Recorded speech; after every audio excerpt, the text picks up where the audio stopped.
Welcome to LOA Today. I'm Walt Thiessen. I've been doing this podcast since September of 2012, and boy, are my lips tired. This is your daily dose of happy. We are so happy you decided to join us today. Indeed we are, and we're especially pleased that we have a special guest joining us today. Her name is Christine Handy, and Christine has quite the resume, let me tell you. She's been a model for many years now. She's currently attending Harvard to get a master's degree. She's a breast cancer survivor, and she's done a lot of work in that area. But I mean, we were just talking about how she has so much going on in her life that it becomes a challenge trying to figure out, well, where am I going to give my time? I got so much going on, right? I mean, we both agree, Christine. That was a pretty good topic. We should start there, I think, because that's we're constantly dealing with the question of what are my choices now? What am I going to do right now? I mean, like when you're answering that question for yourself, how do you go about that? Well, it is a great question. I have two sons who are 21 and 23, and I'm trying to teach them this. Because I think for a long time, I was not a great model of it, because prior to my cancer diagnosis, I spent a lot of insecure time, focused on materialism and filling my life up with insignificant things that I just was clutching to. And so post my cancer diagnosis, I've dedicated my life to altruism, which is really just the ability and the need to serve. And so when I wake up, I don't care at all really about things. If you can't take it with you, it doesn't matter, right? I care about people. And so however I can serve, right? Like even walking down the boardwalk on my daily walk, I'll smile at people. I'll engage with people. I don't like to do small talk ever anymore. And so I just don't, I reject it. And so I line my day up, whether it's studying at Harvard and why I'm studying at Harvard, or planning interviews, or getting on podcasts, or working with my manager to get modeling jobs. It's all about trying to inspire and give people hope. And so if you have that in your head, like that's the goal of today, you can build on that, right? Day after day. Mm-hmm. If your goal is to get accolades from society, that's fleeting and depleting, but that's what you're going to build on day after day.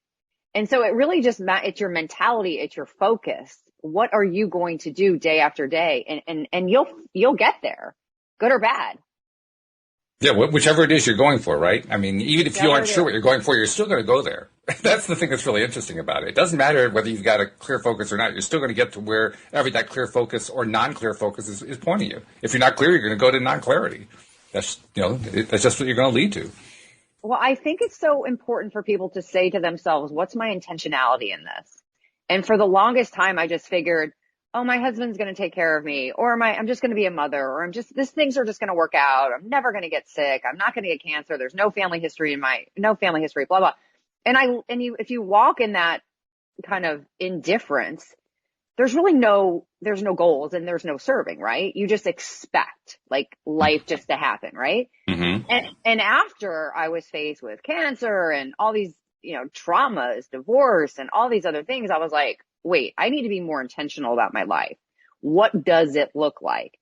But if we aren't intentional, it can go in lots of different directions and get real confusing really fast. Yeah, no doubt about that. Because what we're really saying is, are we going to live life intentionally or by default? Or we could just accept whatever comes along and, well, here we go, ride the roller coaster again. Right. Because that's where it ends up. Well, and even so specifically about what you watch, right? What you look at, who you follow on social media, what podcasts you listen to, what TV stations you listen to. Like when I was fixated on E! News and Bravo and all these, this kind of coveting celebrities, that was really empty, right? And comparison and self, I didn't have a very high self-esteem, but when I focused on, faith and hope and podcasts that brought that, then my whole mentality changed. So it matters what you watch. It matters what you pay attention to, not just what you're focused on. It matters what you intake as well. Yeah. And I love the way you phrase that, because I think we kind of tend to forget that when you're not focused on something, you're focused on something else. Right. We tend to kind of dismiss it like, well, I'm watching TV. Well, yeah, well, you're focused on the TV. Well, I'm not really focused on it. Yeah, actually you are. That's precisely what you're focused on. So what you're focused on, that's what you're bringing more of into your life. Do you like that? Right. I mean, is that really what you're looking for? If it is, keep watching. Yeah, no judgment. No, absolutely no judgment. But yeah, that's all goes back to intentionality, right? Right. Yeah. And that intentionality is huge. Let's talk about a couple of things that you brought in, because I love a lot of the things you touched on. You touched on about 25 things in 5 seconds there, so it was really good. But one of the ones that really jumps out to me is you talked about how, I don't remember the exact phrase, you didn't really love yourself enough. Talk about that a bit, because I think that's a pretty important concept. Yeah, I think self-love and self-esteem is critical to decision making. Absorb that for a second. Self-love and self-esteem dictates our decisions. And in my life, when I had zero self-esteem, I allowed people to bully me. I allowed my life to just go on like auto, right? And I didn't listen so much to my voice. I listened to what I was supposed to listen to, what I was taught to listen to, authority, whether that was in the medical field or to my ex-husband or to whomever. I was putting myself second, third, fourth, fifth, because I was taught that other people's voices should be more important than mine. That was a lack of self-love and a lack of self-esteem. When I was forced to change that, right? When I went through breast cancer and I lost my physical beauty, which I was dependent on in the modeling world, when that was completely gone, I had to really figure out who I was inside. And I was like, wait a minute, these bags, this materialism, this dependency on other people, it's not working. I'm a mess. I'm sick, and now I'm a bigger mess. If I survive cancer, how am I going to live my life moving forward? And so I took several months of going through chemotherapy. I was in chemo for 15 months. I took those months and I did a lot of introspection, because when you're sick and you're vomiting in the bathroom by yourself because you're the patient, you got a lot of time to think. And so what I was thinking about was, how am I going to change this narrative? And I stopped focusing on the outcome. I didn't know whether I was going to live or die, but I knew that if I showed courage to myself, then my self-esteem was getting greater, stronger. And so by the time I finished chemotherapy, I was rooted in faith. I was rooted in things that couldn't be taken away from society, right? And my looks, anything that you can be taken away, you should not root yourself in. So for like physical appearance, it can be taken away. Money can be taken away. Fame, fortune, whatever, it can all be taken away. If we focus on that and it can be stripped away, your self-esteem is going to go with that. And so I just changed the way I saw my life. I changed who I was inside. I changed my perspective and my focus, and I developed a different muscle, and it was called self-esteem. I had never known that before. And so at 42, I had an unstoppable self-esteem because I trained myself to do that. That's a huge thing. I mean, it's amazing too. Well, I shouldn't say amazing. It is consistent. Let's put it that way. It's very consistent. The stories that I hear from so many people who have been guests on the program or co-hosts on the program over and over and over again, they tell the same story. It's a different set of details, but it's always the same story. I crashed. I burned. I had this horrible experience. I never want to live it again. And in that experience, I learned about strengths that I didn't know I had. I ended up growing those strengths, and those strengths serve me to this day. That story has played out over and over and over again. And one way that I like to summarize that, and you tell me if you think this fits you, is you decided to spend more time paying attention to what was important to you and less attention to what wasn't important to you. Yes and no, because the things that I thought were important to me were my external beauty. What I thought was important to me was money and stuff. Those things ultimately were not important to me. And when I figured out that who I was and how I could serve and how I could use my story to help other people, that those things were important to me, then I made that shift, right? But it really goes back to that focus. What do you think is important to you? But you got to take the time to figure it out. It's so easy just to be in this world and watch the news and watch the celebrities and all these other things and feel like that's your model. That's not my model anymore. And that's not my measure. So there's a big difference. There's a huge difference there. And I like the way that you distinguish there, that you're basically distinguishing between what you used to think was important and what you later became convinced really was important. In other words, you changed your thought pattern. You changed your preferences. You changed your priorities.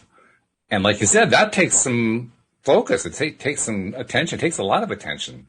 It takes a lot of courage too. Yeah. It takes courage. It takes a conviction that you really do believe, or that you really do, well, that too, it does require the belief, but it also requires that you really do trust that you deserve to have the life you're really looking for.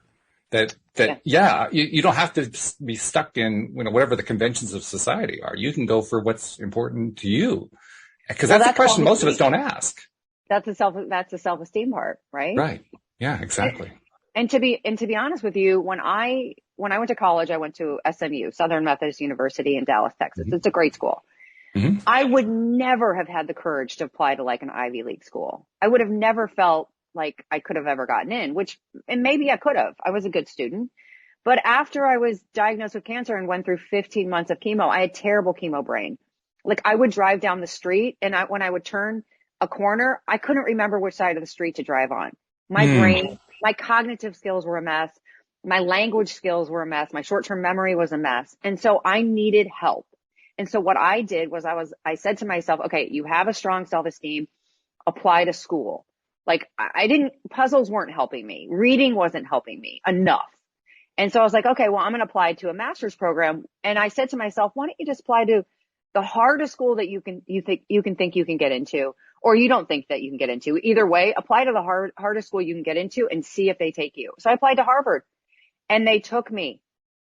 Pre-cancer, I would have never applied to Harvard because I would have never had the self-esteem to do it.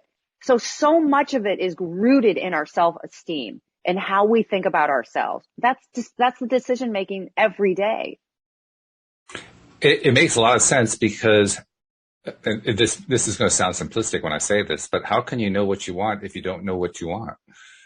How can you know what's important to you unless you know what's important to you? I think most of us get our signals from outside. We don't really look inside. Exactly. Most of us don't really take the time to figure out, well, yeah, okay, that's what's important to my parents, my teachers, my friends, the people I am influenced by. But what's important to me?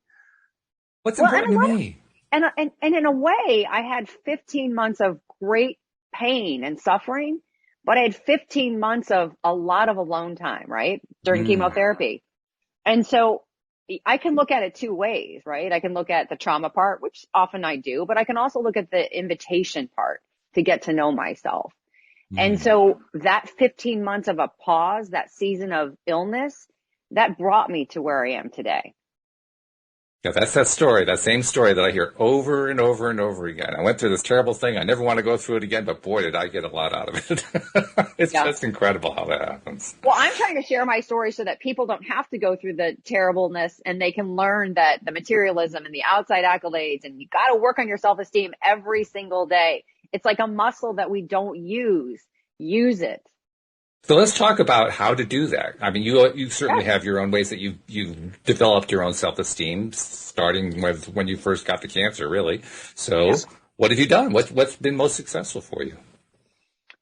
Well, I remind myself constantly that if it can be taken away, I should not be meditating on that or focused on that. And that means external beauty. And that means materialism. That means other people's opinions of me. And so I focus more on faith and the belief that I can do things to help the world. And so I listen to the voices in my own head. Like when I was prior to breast cancer, I used to tell myself all the time, you're not worthy, you're not lovable, you're never going to get that modeling job because you're not pretty enough, you're not skinny enough, you're not young enough. I mean, I was like a massive disruptor tape going off all the time. And then I was diagnosed with cancer and I was like, oh gosh, like my friends are never going to show up for me. My family is going to be so burdened by this. I should just quit. Who's ever going to come and help me? And that tape started to go off. And then when people started to show up for me, I was like, what do they see in me? Like, if my hair is gone, what could they possibly see in me? And I had lived a very transactional life. Like the modeling world is very transactional. If you do this for me, I will do this for you. And so I thought that's how life worked. And so when I was in the depth of my despair and telling myself I wasn't worth any help, that didn't get me very far. Like I was stuck in this pain and this duress. And who would have blamed me, right? But I had to get out of that. And I was the only person that could get me out of that. I could not depend on the doctors. I could not depend on the outside accolades. I couldn't depend on the materialism. I had all the shit in my closet and I was like, this isn't helping. And it was a bummer. But I finally started talking differently to myself. And I would say to myself, no, they're showing up because you have value. Even in the beginning when I didn't feel it, I started to say it. And then I put a picture of myself as bait, like a child, in my bathroom and in my living room. And whenever I walked by that picture, I would say, I'm going to protect you. I'd talk to that picture. And then I changed what I was listening to. So instead of turning on E! News and being like, oh, look at those beautiful celebrities in those beautiful gowns, I never watched it again. I watched documentaries. I put on Oprah's Super Soul Sundays. I put on podcasts that were uplifting. I put on faith-based podcasts. And so I was immersing myself, my mental state, with things that were hopeful, with things that were inspiring me and giving me a different narrative. And so ultimately, I started to speak to myself differently. I started to see things differently, and I started to change my path. Essentially, what you did is you decided to reprogram yourself. I mean, it's kind of a crude way of saying it, but really that's what you did. You reprogrammed your conscious mind, your subconscious mind, your entire experience, which, by the way, is a very effective thing you can do. I mean, I've done it. I know lots of other people have done it. It works, folks. It really works. You can reprogram yourself. You have to make some substantial change to do it. Like you say, you have to change your habits, your viewing habits, your thinking habits, your doing habits. You have to change all of it. But you can reprogram your mind, and it's pretty cool. Yeah, but I don't want anybody to think it's that simple. It's very hard, and it takes a lot of work, and it takes a lot of time. It does. So don't quit. It's worth the journey. Don't quit. Yeah, absolutely. In fact, that's the whole purpose of the part of reprogram, because you don't just do it once. It's you reprogram and you reprogram and you reprogram and it's like the old fashioned reel to reel tape recorder tapes. Right. Yes. With those tapes, it was possible. I mean, and this is some people didn't even know this. With those tapes, if you were to erase the tape and then say an FBI agent found it and was trying to track somebody down, they could actually pull the information off the tape even though it was erased. It would still be in there. It would be hard to get, but they could still get at it. The only way you could actually erase it would be to erase it like 50 times. And then even replace it with something else so that it was impossible to get the old stuff out of there. Why? Because you have to keep rewriting the new information on top of the old one until it finally obliterates the old one. It takes time. Of our life. Yeah. Yeah. And the same thing happens with the human mind. Oh yeah. Yeah. It was an issue with early hard drives for computers. Because again, the police or even a criminal, it could work either way, could get a hold of a hard drive and the hard drive was erased and they could still get the data off of it. Wow. Yeah. Good to know. It was really an important thing. So, I mean, literally, I remember reading about this at one point about, 20, 25 years ago, something like that, because my background was IT. I remember how they had actually come up with software that would literally re-erase drives over and over and over again. Wow. In order to make them unusable from the perspective of getting old data off of it. So the same thing happens with our minds. Our brains, the neuroscientists refer to it as neuroplasticity. And that neuroplasticity means we can reprogram it, but you have to be reprogramming over and over and over. You have to keep rewriting it because what's been happening in our life experiences is that we have been getting those same messages. What was it you call them? The messages that kept playing over and over again. Yeah. Well, every time that they play, they're reinforcing on the neural pathways over and over and over again. Well, if you're going to reverse that, you're not going to do it with just one erasure. Yes. I love that. That's so true. Yeah. That's the way the human mind works. Can I ask you a question? Sure. So you've had a podcast since 2012, which I think is that's a long time for podcasts, right? It's fairly long, yeah. Which Podcasting is first came along with the iPod, when the iPod was invented and somebody first recorded talking into the iPad and storing it on iPod and storing it on a website. That was the first podcast. But yeah, it was fairly early on in the process. okay. So have you changed over the course of time because of all the interviews you've done and listened to all the different perspectives? Oh God, yes. In fact, you just hit on one of my favorite themes that I talk about a lot. I love the perspectives. I love I that. have had I've had so many people on the show who I've talked with about a variety of things, all kind of generally related to the overall topic. But I mean, we've gone off in all kinds of directions, and I have learned so much from all those different perspectives, including perspectives I didn't necessarily like. But Interesting. I How rewarding. learned and learned and learned and learned. Yeah. And it was actually a motivation behind me starting the podcast in the first place. I mean, I can give you my background quickly in a little Yeah. 2-second blurb. I had become self-employed in 2002. I'd started a business doing web development, web design for small local nonprofit organizations. The 2008 financial crisis comes along. They all get wiped out of business. So therefore, I'm wiped out of business. Right. Literally, the entire income just disappeared instantly in a puff of smoke. My wife had a gardening business. Gardening is no longer a desired thing when you're in a financial crisis. Her business was gone. So literally, we were wiped out Wow. instantly. And 4 years later, we've been struggling to survive. We were deep in debt by that point, trying to figure out how to turn this thing around. I mean, I kind of restarted the business, but it wasn't like it was before. I mean, it was just a really bad struggle. And I had reached the point where I couldn't even afford to buy a book, let alone a coach. And I didn't know what to do. So I said, well, okay, these podcasty things are getting kind of interesting. I'll start a podcast. I'll bring all these experts on. They can teach me all the stuff that I want, and they can do it for free. I love that.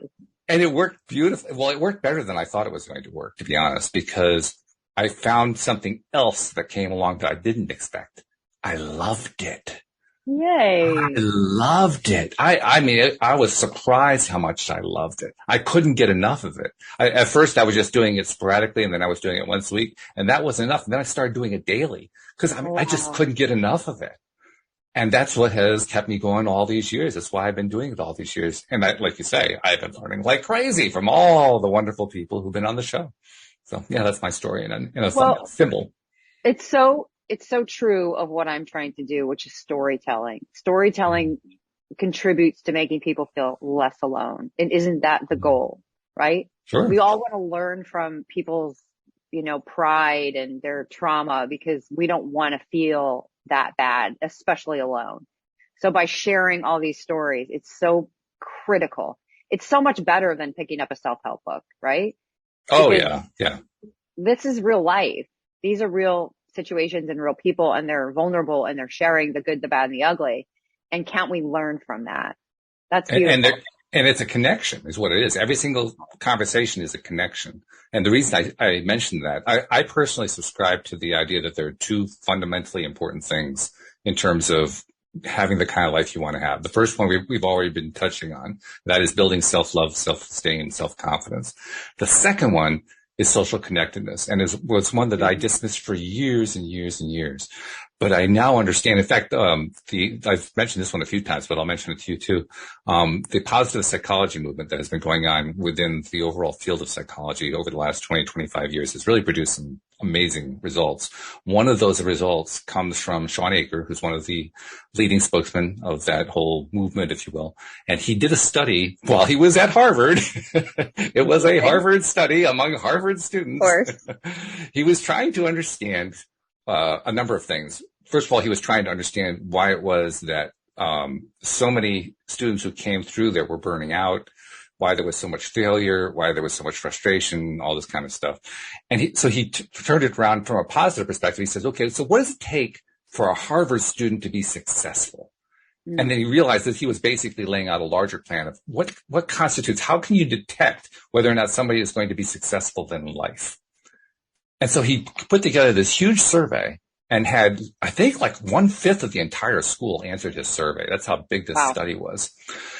And it had all these questions on it, and none of them produced a correlation.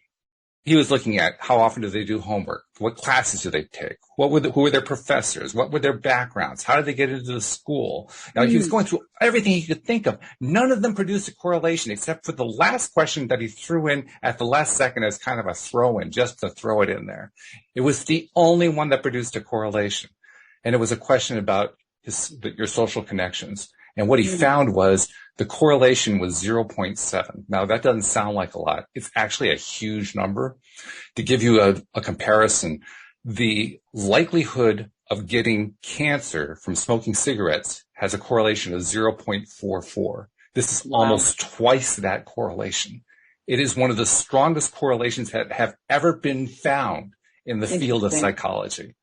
So you want to know what the likelihood is of success? Look at somebody's social connectedness. 7 times out of 10, it will tell you accurately whether that person's going to be successful. So that's interesting, especially right now. Well, not at this very second, but over the last couple of years when we've had way less social connectedness. Right? Yeah. And all of us have seen the devastation in the mental health space, in the suicide rates. We've all watched it, and we're all continuing to watch it because people are still afraid. People are still isolated. And the reality is we need to pour more into being closer and human connection and human touch. Not, I mean, like over the internet. I'm talking about like being in a community. And I think that that's a real problem for the world right now. Well, I do want to speak in favor of the speaking out, connecting over the internet, because that has provided a way for people to provide some degree of connection, and we can't eliminate that. I mean, I've done all of my shows over the internet, and I've gotten a great deal of benefit out of it. So clearly, you get benefit out of it. But I agree with you. Yes. Certainly, you're going to get much more benefit when you have the in-person personal connection. That's always going to be much stronger. It's like the difference between would you rather have 5 real-world friends or 100 Instagram friends? It's a pretty straightforward question, really. Right. Yeah, it's interesting. Yeah, very interesting. The world of social media is definitely changing the world. It is. And it's like anything else. I could point to, I'm sure you can too, 100, 1,000 instances where social media has produced negative results that we didn't like. It's like any tool. Question is, how are you going to use it? Absolutely. I mean, it doesn't matter what the tool is. The question is, what are you going to use it for? So it's up to you. How are you going to use it? It's up to you. You get to make the decision. I tell people all the time, be very careful who you follow. Yeah. Yeah. And it isn't so much about them. It's about you. That's what I mean. I mean, cause if you're just watching highlight reels from people that only put highlight reels out there, you're going to feel bad about your own life because there's no way you can ever reach that. Right. But if you follow people that are vulnerable and share like the good, the bad, and the ugly and the failures as well as the successes, which is more real. Well, that's life. Like there's no highlight reel. Then you're more able to have that connectedness and feel safer in that space. Sure. Oh yeah. You're definitely going to feel safer that way. No doubt about that.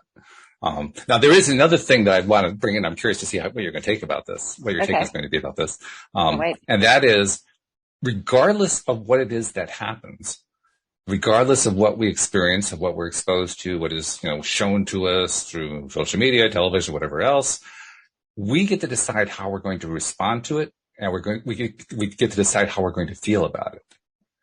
And the reason I mention that is I understand completely what you said, and I certainly validate what you said. But by the same token, two people can look at X, whatever X is, and have 2 entirely different experiences with X.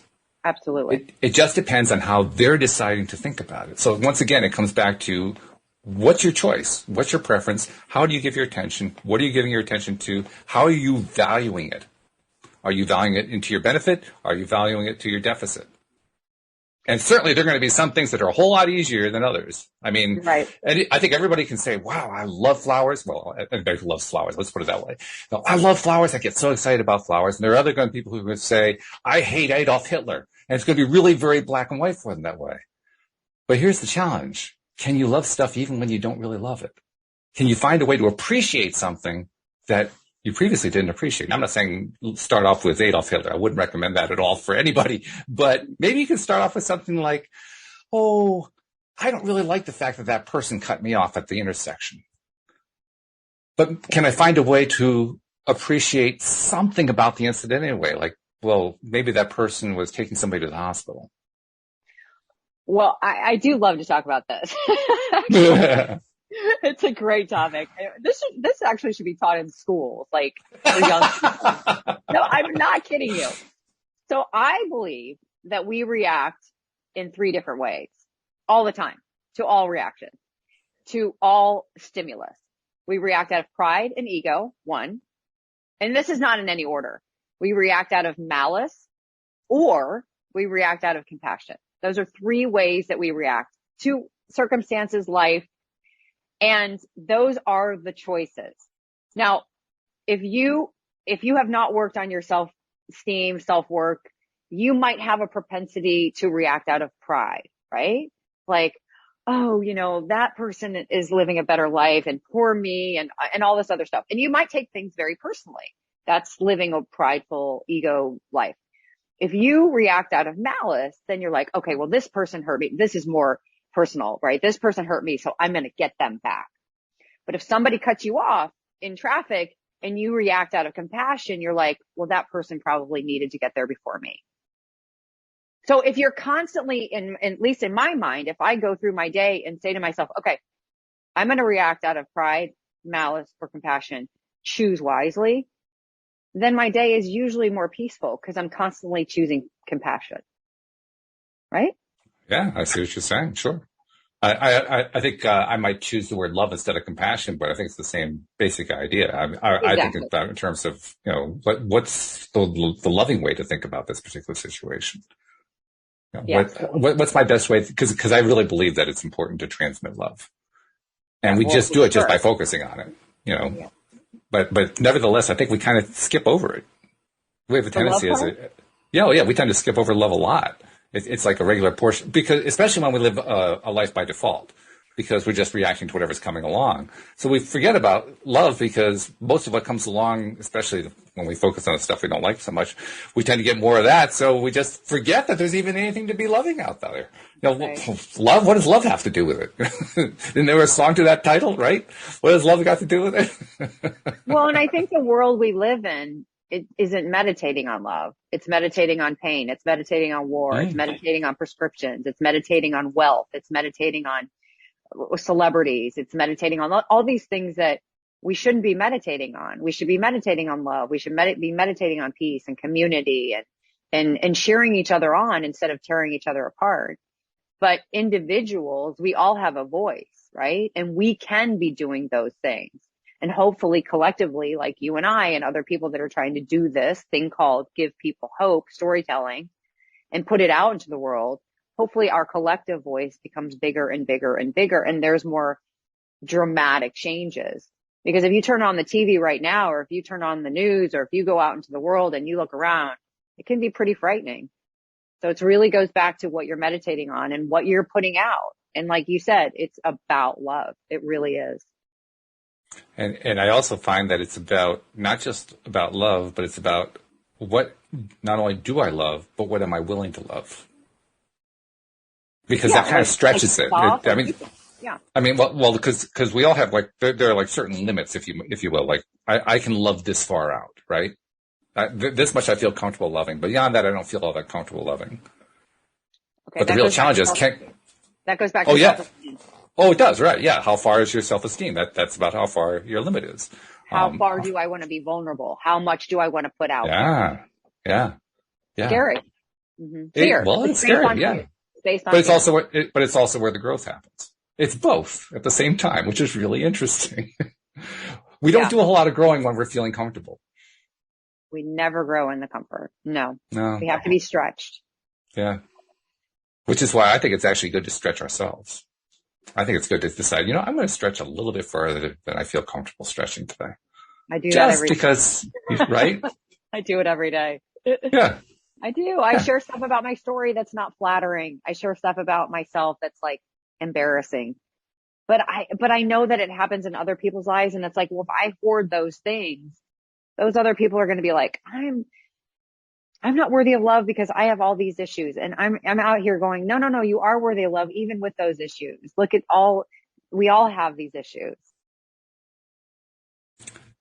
I think probably the biggest challenge with the issues that we all face, and it takes a long time to get to this point, I believe, but the biggest challenge is recognizing that the issues really aren't issues.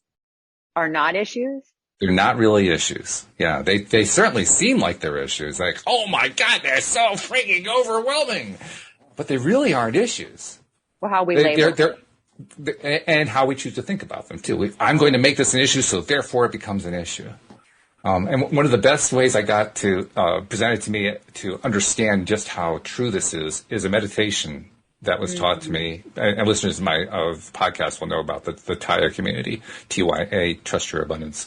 The meditation that comes out of the Taya community basically is a guided meditation that takes you from where you are on Earth and then takes you out into outer space, way, way, way far out, so that when you look back, you can't even hardly see the Earth. It's this little tiny speck. And then from that perspective, you say, that's how important your problems are. That's how important your issues are. And when you look at it that way, all of a sudden issues are no longer the same feeling anymore. They're not a big deal anymore because you just took all of the sting out of them. You just took all of the pain out of them because they're so far away. They're so small in this huge, huge universe. I mean, really? That's where I'm going to put all my energy on creating this issue to be this huge, huge deal in my life when it's that small thing compared to everything else that's going on? Really? That's a great way to shift. Yeah. It just changes the whole perspective. There's that word again. Perspective. Focus. Yeah. Perspective, use it or lose it. It's yours or it's not if you choose to just let it sit there, but it's up to you. So let's do a little recapping. Okay. And well, actually, there's a couple other things I want to talk about too. Well, let's do a recap and then we'll do the other things I want to talk about. Okay. Because you touched on a lot of really cool stuff in that one segment there, and I'm like trying to extract all of it, right? Because there's some good stuff going on there. I'm going to go there first. You were earlier talking about the importance of building self-esteem and about the trials you went through and how you made changes in your life in order to accomplish that. How did you decide what changes to make? I based it on the things that were taken from me. So like, for instance, my external beauty as a model, when it was stripped away during breast cancer, I was like, I can't depend on that. So I'm not going to meditate and focus on that because that's not my true value. And I've had a couple other major health problems. I have a fused arm. I don't know if you can see my scar. No, I don't have a wrist. So I can move my fingers, but I have no wrist. I see. Okay. Yeah, I know I can see it. All right. This is all cadaver bones and cadaver Achilles tendon. Wow. And so, live in chronic pain. And so I was looking in my closet and going, gosh, these really beautiful designer bags that I used to covet, I can no longer carry. Oh. And so all of the things that I was focused on and meditating on, I realized I shouldn't focus on those things because they could be taken away. And now how was I going to rebuild, right? I decided that I'm not going to rebuild my life on sand. I'm going to rebuild my life on cement. And what was that for me? For me, it was faith. It was faith in God. It was faith in, the universe, not faith in outside accolades. It wasn't faith in the materialism. It wasn't faith in alcohol pick your poison, right? There's so many other things. I was never an alcoholic, but I'm just using that as an example. Sure. And so I decided, okay, those things failed. I tried to have those things be my focus. They didn't fill me up. And so I decided, okay, what possibly could fill you up? And then I started to make choices and started to try things out. And I ended up picking good stuff, right? I ended up picking things like serving and faith and getting joy from sharing my story and storytelling and offering my vulnerability to the world. And whether I was doing it on social media or on podcasts or on TV or on the news or in an organization or because I'm on the board of 2 nonprofits in the nonprofit space, whatever it was, I was going to choose that instead of the other. I wasn't going to go shopping. I was going to spend the shopping time on altruism, right? So it was these fundamental changes that I made that fill me up. Everybody's different, and I'm not judging anybody for how they do it. I did it wrong for me for many years, and I needed to change that so that I could live a life where I felt good about myself. And that's definitely a big deal. I love, too, the fact that you took the time to try things out. I think that's the way you said it. That's something that I feel is very, very important. And I think we kind of get afraid of trying things out. We kind of get this mindset that says, well, if I have to try this thing out, I have to do it for like the rest of my life, which is not what trying things out is all about. But we kind of get that mindset. Really, you can try something out in 5 or 10 minutes. It doesn't take very long to try something out. And you can kind of move through things fairly quickly just by trying it, testing it, seeing if it works for you. No, not really. Okay, move on to the next one. But we get afraid to do that. We just get afraid to try. Well, and that goes back to the grace, right? Like, we are so free with giving other people grace, but giving ourselves grace is much harder. And so when I start to give myself more grace, like, okay, I chose that. It was wrong. I'm not going to beat myself up for that. I just chose wrong. Okay, move on. That's grace. Yeah, that's a theme that we've touched on a lot lately, that we human beings have a tendency to treat ourselves a lot worse than we would treat our best friends.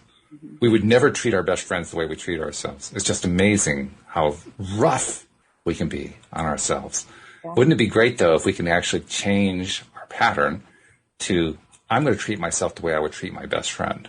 Yeah, I do. That's how I do live my life now, not before. So I do know the difference. It's a very different way of living. It's a very different way of living. It's a very rewarding way of living because, well, I should qualify that. It probably depends on how you treat your best friend. I mean, it is possible to treat your best friend in a rather, rude and offhand way. And there are people who've done that. By the same token, if that's still better than the way you're treating yourself, it's an improvement. Yeah. Exactly. These things are relative, right? Yes, exactly. Yeah. And that leads to another thing I wanted to ask you about. This is a big theme here on the program, and that is, instead of trying to take large steps, taking small steps. I'm wondering what you think about that. Do you think that's a good idea? I think large steps are risky, and I think personally for me, I try to take smaller steps just out of self-survival. And I think people that take large steps can have great profit, not necessarily like financial profit, but just in general, great success. That's a little risky for me, but it depends on your personality. And listen, I think that failure is a good thing. And so if you make giant steps and you fail, or you make small steps and you fail, it's still going to help you in some regard. But I personally try to make smaller steps these days. I think it's actually very wise. I really do. Because I think we tend... You can't do that. Yeah. Some people need to take great big strides. That's fine. Nothing wrong with that. Yep. I just think most people will get more out of taking smaller steps, because if you take a whole bunch of smaller steps, you're going to win a lot more often. You're going to get where you want to go to a whole lot more often. Unless you're really, really good at taking a large step and getting there, you're probably going to start getting kind of frustrated fairly quickly, because you're just not getting where you want to go. And burnout. Mm-hmm. Yeah, right. Burning out, and the larger the step, the faster the burnout. That's the other part. Yeah. Whereas this idea actually came from one of my co-hosts. His name is Daniel Mangena, and he wrote a book called Money Game.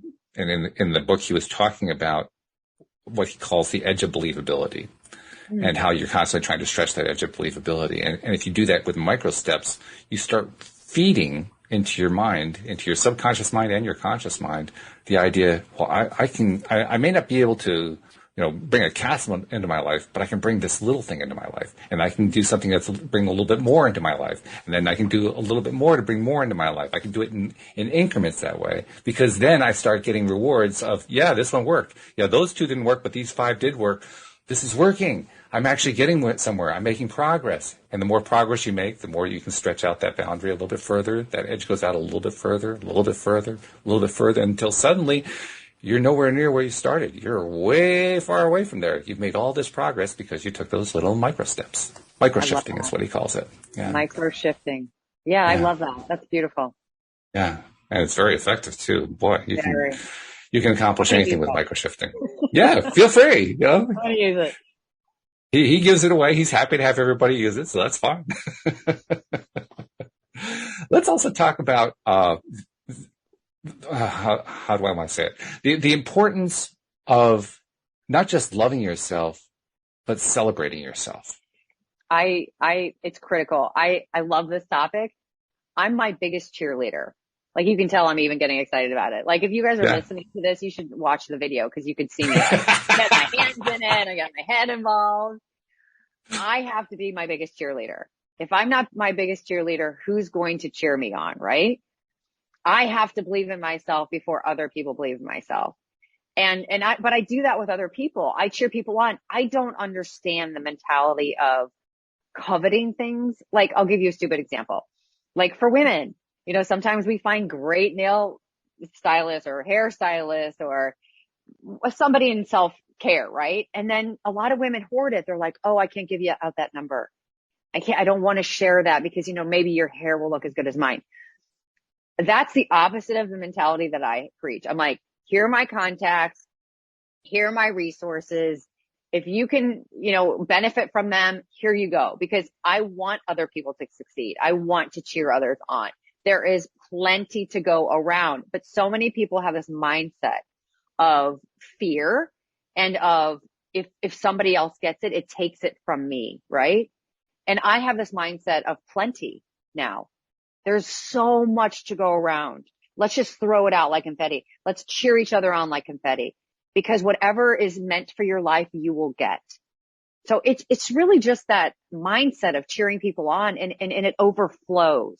But if you hoard things, then that mindset, it keeps you stuck in that fear, right? That's very true. It's often called a scarcity mindset or a lack mindset. Exactly. Because when you're in that lack mindset, your focus isn't on the thing itself. That's what's so interesting about it. People who develop, and we all have been there. This is not like I'm pointing fingers. I've done this as much as anybody else.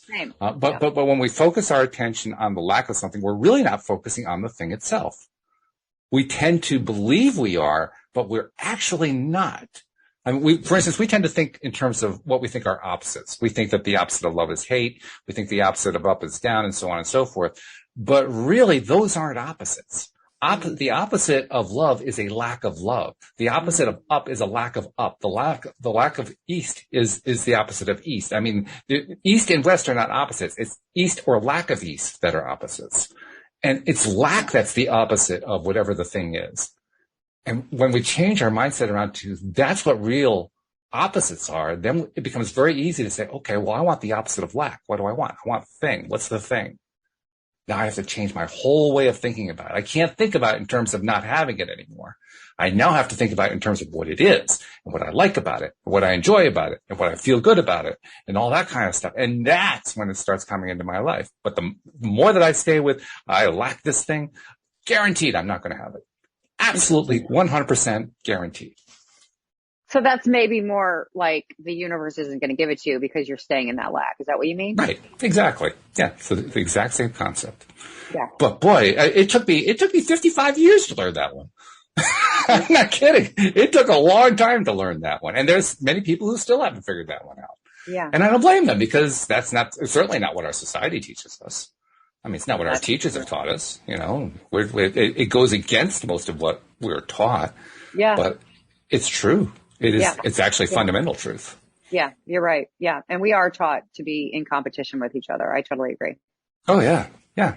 Yeah. And what's so interesting is there's no need for it.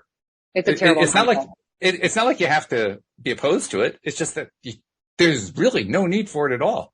There's really no. Mm-hmm. No. Good for you. It doesn't have to be there. It can just be, what do I like? What's important to me? In fact, it's become one of my favorite questions. One that I'm asking more and more as I talk to people here on the show and outside in my life. Some people, we'll run into somebody who's going off on a rant on something, right? And they're just going on and on about how terrible this is and how horrible that is and blah, blah, blah, blah, blah. And if they stay on that for a while, I'll say to them, yeah, okay, but what do you want instead? Mm. And then they'll try to define it in terms of, well, I don't want any more of that stuff. No. Don't define it in terms of what you don't want. What do you want? You take all you're not allowed to make any reference at all to the thing you don't want. Now, tell me what you want. And that kind of stops the brain for a second. Yeah. Like the because you can't do it the way you used to do it. You can't think about it the way you used to. You have to come up with something new, Right. which takes some work.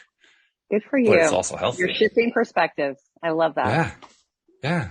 Well, not just me, everybody is. At the moment that you ask that question, the other person's thinking they're changing their perspective too. And it's not that I'm changing their perspective. Yeah. They're changing their perspective. Right. Just because they're choosing to focus differently. You're initiating it. Yeah, I kind of get a little bit of a kick, but they could also ignore me. They could turn to another program. They could, turn to a different conversation. They could choose not to pay any attention to it. It's up to them. That's true. Completely, the ball is in their court. It's up to them entirely. All I'm doing is just say, hey, you might want to look over there. Good for you. I love this kind of conversation.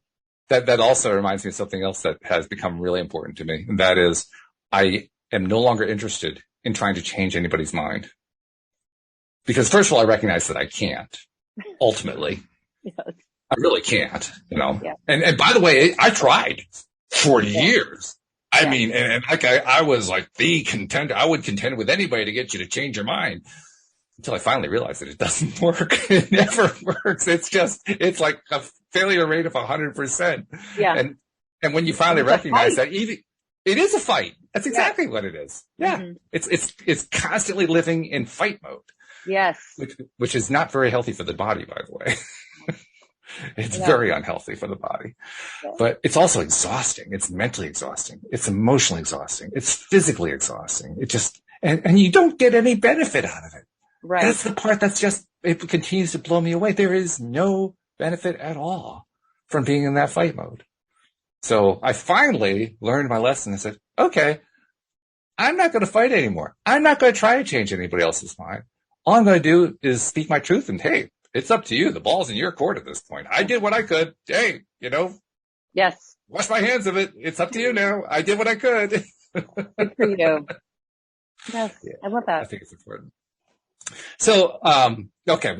I think we should get to some degree of summing up here because there's so much we've been talking about here and we got to kind of tie all of it a little bit together here. So you're on a mission. Yes. And your mission, you're basically trying to spread your message, which is a wonderful message, to other people who are in similar circumstances to what you were in and what you've been growing out of, to give them hope, to give them inspiration. Tools. Tell us a little, and tools. Yeah. Mm-hmm. Tell us a little bit about what that journey's been like for you. Very, very rewarding and very difficult. It takes a lot of courage, but worth every single day of it. So I've basically been trying to do it for about 6 years, and it takes a lot of self-sacrifice to get to where I've come. It takes a lot of personal sacrifice, but fortunately or unfortunately, I am out of, my marriage. And so I've had time to focus on it. And when I was coming out of my marriage, or a relationship or whatever somebody's coming out of, we have that space, right? That we used to focus on something and we can fill it with anything, right? I could have filled it with other things. I chose to fill it with what I'm doing, and I'm very proud of what I've done. But recently I've decided that I need to kind of maybe not focus 100% on work and changing the world. Like I might need a personal life. Going back. Good idea. Going back to like community and companionship. And so I am putting my feet in the water with that a little bit. But I have had 6 years of trying to inspire and give people hope and try to make people feel less pain than I felt in my life. And so I'm very glad of what I've done, and I will continue to do it. But I'm also trying to preach to people balance, which I had no balance for a long time. And I think that was lacking in my life. And so, it's always a different season, but I think the season that's coming up for me is taking a little bit step back and saying, okay, you've accomplished a lot of these things that you wanted to accomplish. My book, the film, walking in New York Fashion Week, being a model for breast cancer survivors and thrivers, and inspiring self-worth and self-love in them. And so now I'm going to just take a little step back and start spending a little time on me, maybe a little social life. We'll see how that goes. Good. That's great. I love that. Well, you're making adjustments again. Too, right? It is. Of course it is. Yeah. Yes. Because anytime that we're talking about self-love, what we're really talking about is honoring your own choices and your own preferences. Yeah. The moment that you're throwing your own, you mentioned self-sacrifice, and I think I know what you mean, but we also tend to think, well, that means I have to throw my preferences out the window. No, it doesn't. Right. It doesn't mean that at all. Yeah. In fact, just the opposite. What we should be doing is spending, I hate the word should, I really don't like to include that word. What I prefer to do is focus on my attention on what do I want to include in my life. And making that decision again each day, renewing it. Because in the process of renewing it, that's where I come to the conclusion that I really want to have more of a social life than I got. Yeah. Because you can't get there unless you actually entertain the possibilities. And the only way to entertain the possibilities is to be constantly asking yourself, what do I want? What's important to me? What do I like? What do I value? What's really, really good? What do I find to be good for me, for my life? What's important to me? And then the really interesting thing happens. The better you get at that, the more other people like what you are, what you have become. Yeah. Yeah. Isn't that interesting? That's so the one thing that you were kind of not even thinking about, you were saying, I'm done with the fame theme. I'm done with all that stuff. And then all of a sudden you become more popular. You become more interesting. More people want to know who you are because you aren't focused on that anymore. That's a good point. Okay. I love that. Yeah. Okay. So let's celebrate that. I will. I also wanted to throw something else out to see what you think about celebrating everything, not just myself, but everything I can think of to celebrate.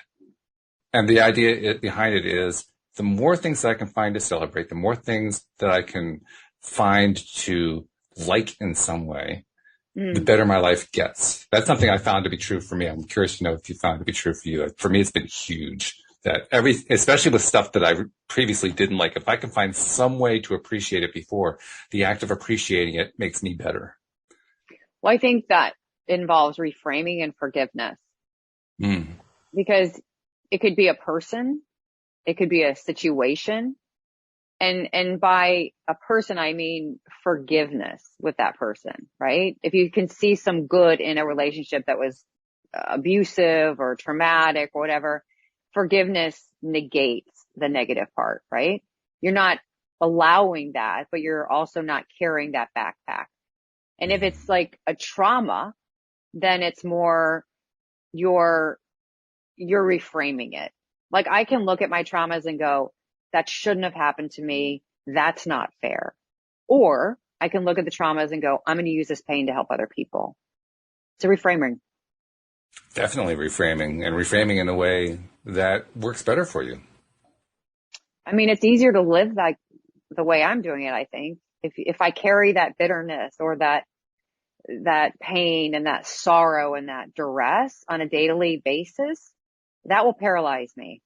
I will end up staying in bed all the time and having no self-esteem, right? And no life. Yeah, no life. That's not going to work. That's true. All right. Well, this has been a wonderful conversation. Before we part company, let's pick a couple pieces of information up to share with the audience. First of all, you have a book that we haven't even touched on, but tell people about the book, what the name of the book is. The book is Walk Beside Me by Christine Handy. It's a fictional depiction of my life. It's currently being made into a film by an amazing director and producer, Ziad Hamza, and it's called. And the movie will be called Willow, the feature film, because that's the main character in my book, Willow, which is my nickname. And but you can find me on the internet. You can Google Christine Handy. There's my website and all the socials and stuff. I'm out there. You told me before we even started that you had this film being made from your book, and of course it's completely slipped my mind. I'm thinking, oh my God, we could have been talking about that for the last hour. That would have been great too. That's exciting. Boring. That's boring. No, it's not. That's wonderful. That's a wonderful thing. Self-work is more important for other people to hear. Okay, I can understand that viewpoint.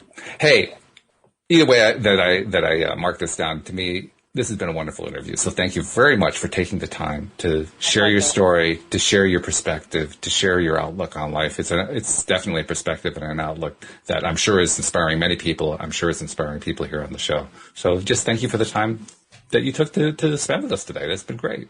Thank you. Thank you very much to all of our podcast listeners everywhere. And, we'll see you all next time here on Elevate Today. Goodbye, everybody.